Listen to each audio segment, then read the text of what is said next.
Oops, ay sag-scroll. Bisan dili ta kaila, bisan wala pa ta magkita. O ayaw tan-awa ang akong estado. Importante nga kining mensahe nga giandam sa Dios para kini kanimo.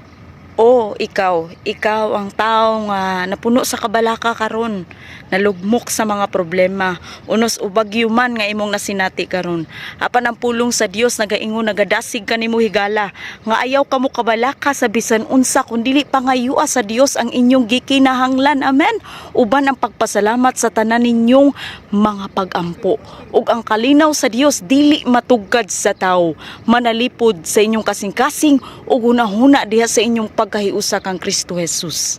Praise the Lord. Pinangga ka sa Dios sigala igsuon, gipangga kaniya, giatiman kaniya, itugyan kaniya ang tanan nimong kabalaka, kay ang atong Dios mao'y nagatiman kanimo. Kung naaman ka karon sa mga kabalaka, sa pagduha-duha, puno sa mga problema, ayaw ka na huna-hunaa. Ang huna-hunaa adunay Dios nga andam mutabang nimo. Kinsa katong gikapuyan o gibugatan sa ilang gipas-an. Niingon ang Dios sigala igsoon Mateo 11:28, duol kamo kanako kamong tanan gikapuyan o gibugatan, kay papahulayon ko kamo. Pagkaanindot sa pulong sa Dios nga maoy atong kanunay tamdan igsoon higala. Dalaygon gayud siya sa atong kinabuhi.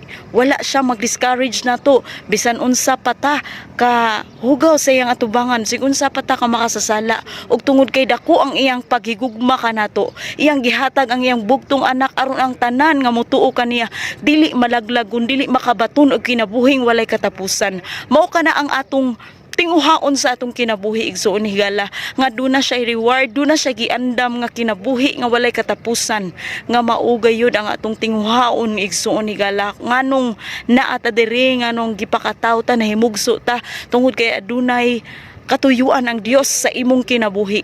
Hallelujah, praise the Lord. Di man ang Dios nagmahal nimo matag adlaw sa imong kinabuhi. Kanunay siya nagpasidaan, kanunay siya naghinumdum, kanunay siya naghulat, kanunay siya nagtawag nimo, ug andam siya nga ikaw mo duol nga to kaniya ug mo sinati pagmayo sa iyahang paghigugma ug pagmahal diha kanimo. Hallelujah, praise the Lord.